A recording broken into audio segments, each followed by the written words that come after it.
Hey guys, so I wanted to make a follow-up video because I realized that I've had a lot of comments and probably answers that I've answered one-on-one but not in general, so I wanted to do an update. I say a lot and I can't edit it because I have no time, so sorry guys. There it is. The first comment was that people are scared. They have the same issue with their feet, but they're scared to get any kind of surgery. So I know it's scary, and it was definitely scary for me. I think I lost sleep over how petrifying it actually was. But when you outweigh what you're going through and how much better it could be, I think the answer is clear that, it's only temporary until you get the surgery, and then you're all good. So here we are a couple years later after my first surgery. I had a total of 6 surgeries on both feet, and I'm all done. I now can fit into any kind of shoe I want. It's a little straining on my right foot still a little bit. I still have to massage it and pull it out sometimes. And by pull it out, I mean just kind of adjust it, because the tendons under both toes were cut. My foot had to stretch a little bit more. Not my foot, my toe had to stretch a little bit more than I initially thought I needed. So because of the stretching, my doctor ended up having to cut it because it was pulling too much on the tendon. So that's one fallback, I would say, and the draw of that was that I lost movement in my fourth toe, which I don't think I had full range of motion on to begin with because it was so short and little. Where was it going to move it to, or what reason do I have to move that toe anyway? So I think long term, it's one of those things that I just lost out on, but it's okay. I totally don't miss moving my fourth toe. My feet feel completely good. I can now work out. I can wear any shoe, and it's not a problem at all. Another question I had was, what shoes did you wear during the length of the procedure? So they give you a Velcro medical shoe when you come out of surgery. And because you have the pins and everything, you need a shoe big enough to fit over that. So the top parts are just Velcro, so that your foot, whatever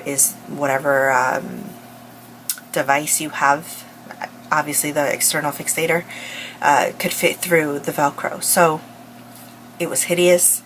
It was navy blue with a white sole. You stuck out like a sore thumb, and I ended up ordering the same kind of Velcro shoe on Amazon. So that's what I wore, along with men's large black socks to cover my entire foot, because I did do the surgery around winter when it was a little cold, so I had to cover my foot and to protect it from infection and obviously from freezing. And I also had to give it space, so I wore a black medical shoe for work. I usually wear black pants anyway, so it kind of blended in. No big deal. Again, another person that was scared. Some people didn't know that brachymetatarsia was called brachymetatarsia, so I'm happy that I found out to let you know, and now you know. And a lot of people say that some family members have it. I personally never met another family member that has this issue. My mom says that my grandma used to have a short fourth toe, but I never saw it. My grandma always wore clothes like flats, and I was too little to even notice. So I guess I am the only person in my family who has it, and I had it on both feet, or have it on both feet. I don't know if do you recover from that even after surgery? Who knows? I don't care. I have brachymetatarsia. And a lot of people say that they have it just on one foot, which, oh my god, I would do the surgery in a heartbeat if I only had it on one foot. I had to go through it twice. So lucky you if you get to get it just on one foot.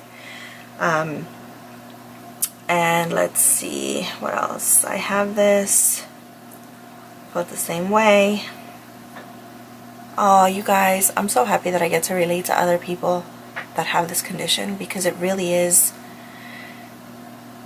something that we're so ashamed of, and like, kids make fun of us, and it's not pleasant. And I totally feel you. I feel your pain. I feel your emotions. I'm a sensitive Cancer girl. Not that I have Cancer. Oh my God, I hope I never. I'm a Cancer. My zodiac sign is a Cancer. So I've always been an emotional person, and the time when I was a teenager, when that one girl came over to a sleepover and made fun of my feet, was devastating. That did something to me that I don't think I've ever felt like that in my life. And it is changed. Like, it changed the whole way that I acted all my teenage years up until growing up. So totally hear all your stories, and I'm with you. Let's see, okay, can you explain how you did your day-to-day things?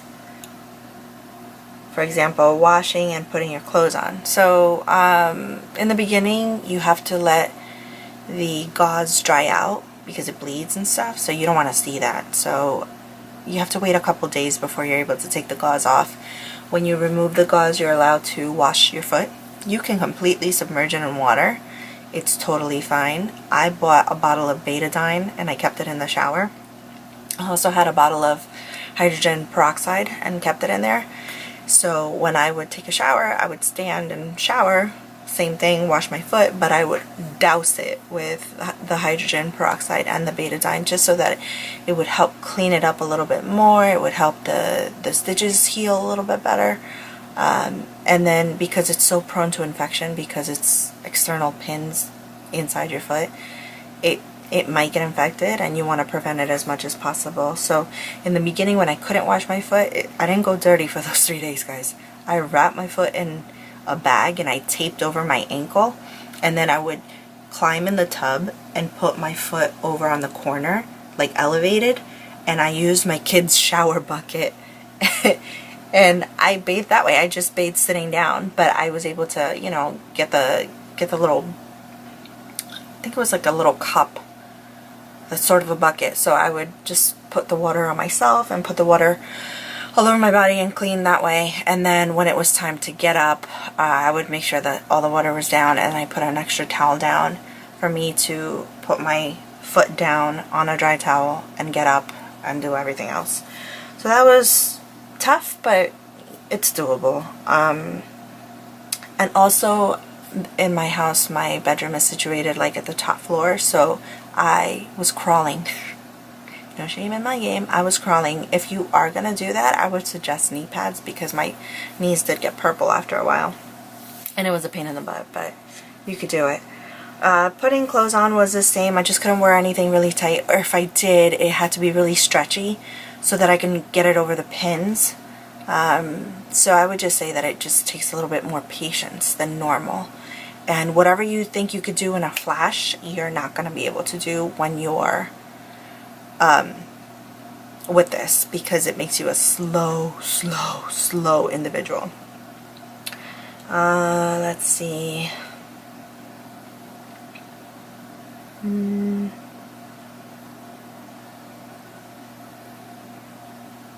Okay, cost is another comment that I get a lot on here. So I can personally tell you that each foot costs a lot of money.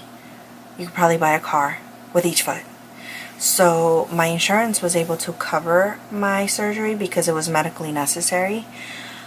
If you go to get a consultation, I would recommend that you go and seek somebody, a good doctor who can I guess get the pre-approval from your insurance to see if they'll cover it, and if they cover it completely, or if they cover partially, and then you have to come out of pocket whatever else. I came out of pocket a couple $100s. One, because I had to commute all the way to New York weekly for months, and my doctor's in New York. Every week I had to pay the tolls, pay parking, go see him, come back, pay the tolls again. And so that that was a little bit of annoyance because I would drive an hour to see him for 10 minutes to drive an hour back. And sometimes it was 2-3 hours depending on New York traffic. So that was insane.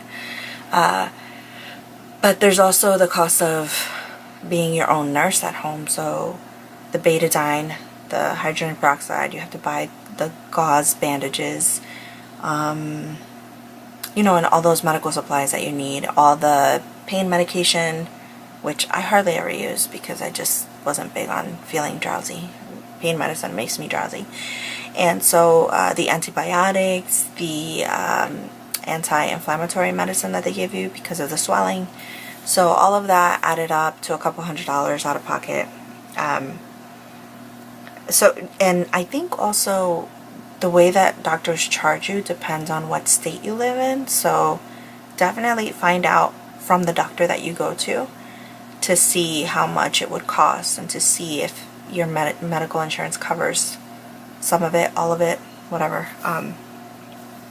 So yeah, how long was the procedure for each foot? So the procedure alone takes about an hour, believe it or not. If the doctor's really good, they'll be in there for about an hour. And then you have to wait another like half hour for you to wake up. And then after that, you get to go home. You actually can walk on your foot that same day. It just, you're going to feel the pain. So they give you crutches. And each foot was different. So, like I said, the first foot with all the infections and everything, and I did it in October, and by February, I think I still had my external fixator on because my bone took forever to grow. That was a dreadful, dreadful thing. And